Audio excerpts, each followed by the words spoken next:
A paz, irmãos, paz e graça, tudo bem com vocês? Que Deus abençoe grandemente a vida de cada um de vocês.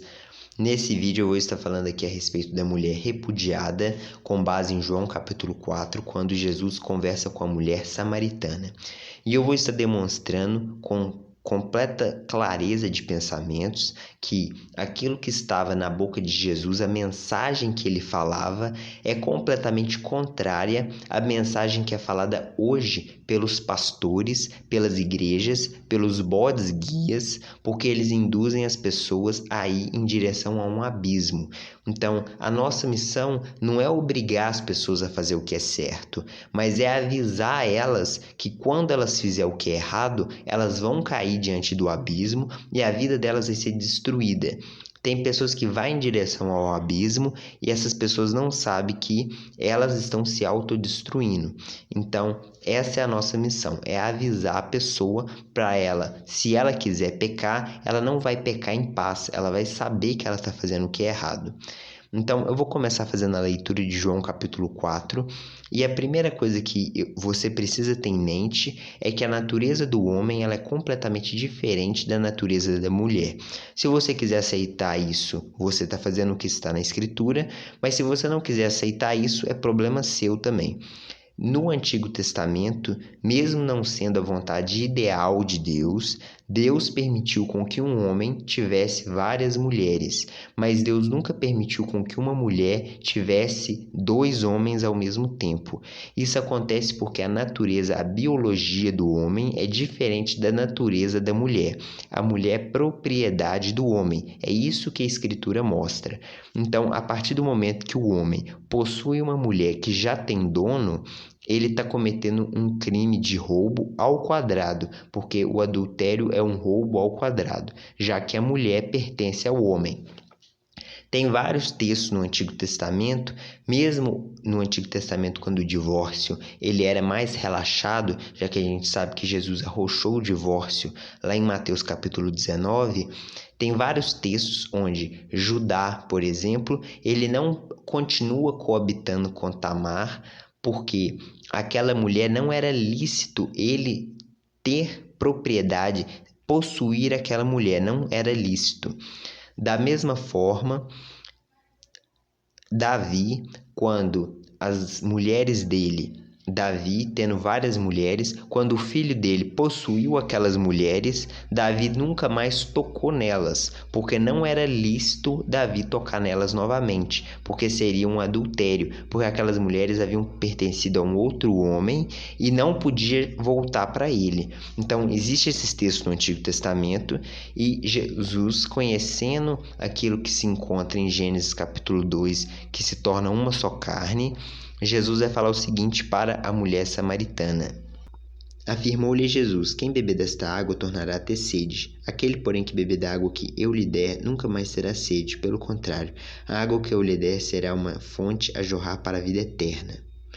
Disse-lhe a mulher: Senhor, dá-me dessa água, para que eu não mais tenha sede, nem precise vir aqui buscá-la. Então, como aquela mulher vivia numa vida de prostituição, porque uma vida de adultério, melhor dizendo, porque a prostituição é quando o homem paga para coabitar com a mulher. O adultério é quando a mulher não respeita que ela pertence ao primeiro marido dela e ela se entrega a outros homens.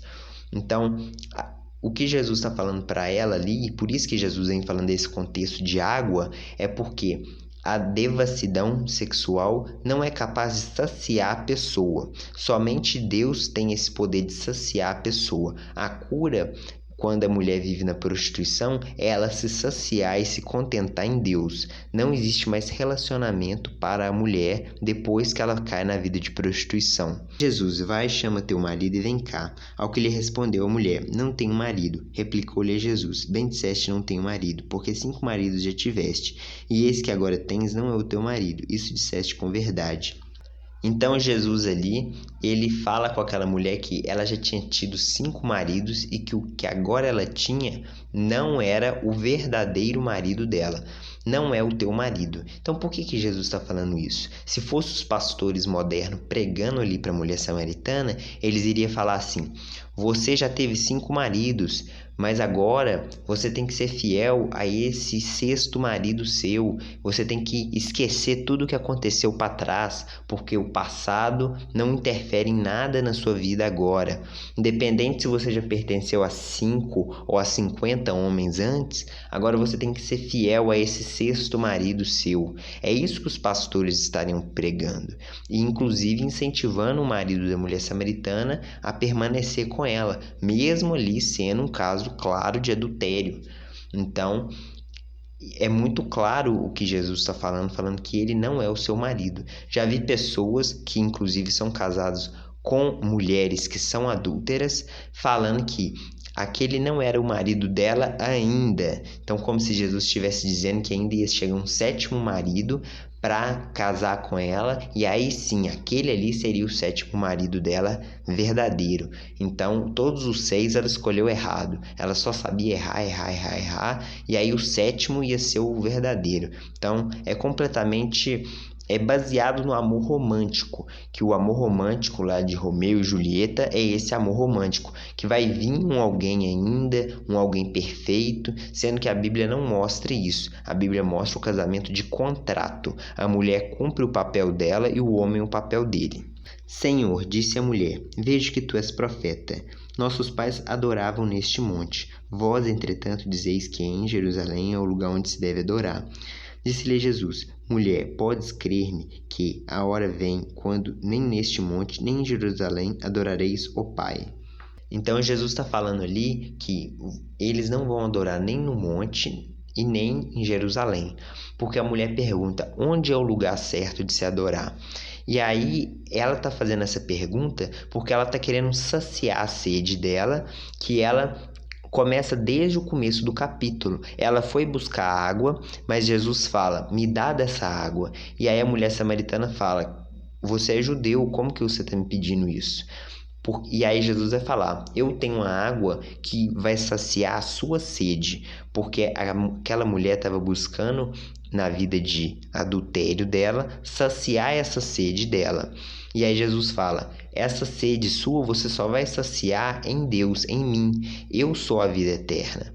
E aí a mulher, quando ela pergunta onde que é o lugar certo de eu adorar, é porque ela quer saciar essa sede. Ela está perguntando qual que é o sacerdote, qual que é o cordeiro que eu tenho que imolar, como que é o ritual, em qual lugar que eu tenho que ir, porque o contexto dela era de você matar um animal, você aspergir sangue, você fazer todo um ritual. Isso é o adorar. O nosso adorar hoje a gente entende como música, mas o adorar na verdade é você prestar culto a Deus. E você prestava culto matando um animal, tendo um sacerdote, no templo, num lugar específico. E aí Jesus vai falar o seguinte para ela. Disse-lhe Jesus, mulher, podes crer-me que a hora vem, quando nem neste monte, nem em Jerusalém adorareis o Pai. Vós adorais o que não conheceis, nós adoramos o que conhecemos, porque a salvação vem dos judeus. Mas vem a hora e já chegou em que os verdadeiros adoradores adorarão o Pai em espírito e em verdade, porque são esses que o Pai procura para os seus adoradores. Deus é espírito, e importa que os seus adoradores o adorem em espírito e em verdade.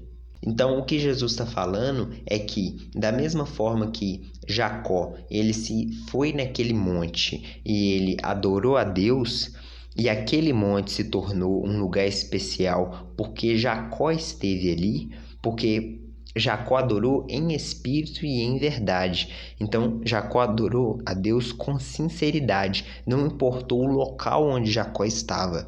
E depois Jerusalém foi escolhido para ser o lugar verdadeiro de adoração, onde haveria de acontecer o sacrifício de animais e uma série de coisas, porque foi ali que foi escolhido para ser a capital do reino, para ser erguido o templo. Só que a importância, desde aquele tempo, nunca esteve no lugar, mas sim na pessoa. A importância sempre esteve na pessoa, nunca esteve a importância no lugar em si.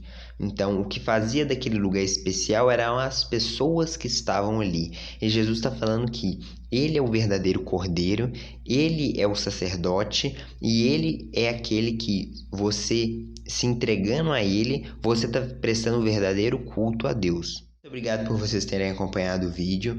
O objetivo foi mostrar que você não pode casar com uma mulher que foi repudiada pelo marido dela, e o objetivo é justamente mostrar o como a nossa geração é adúltera e ao mesmo tempo como que os guias do povo, os pastores, como que eles são coniventes com a vida de pecado. Então, muito obrigado por vocês terem acompanhado o vídeo e Deus abençoe.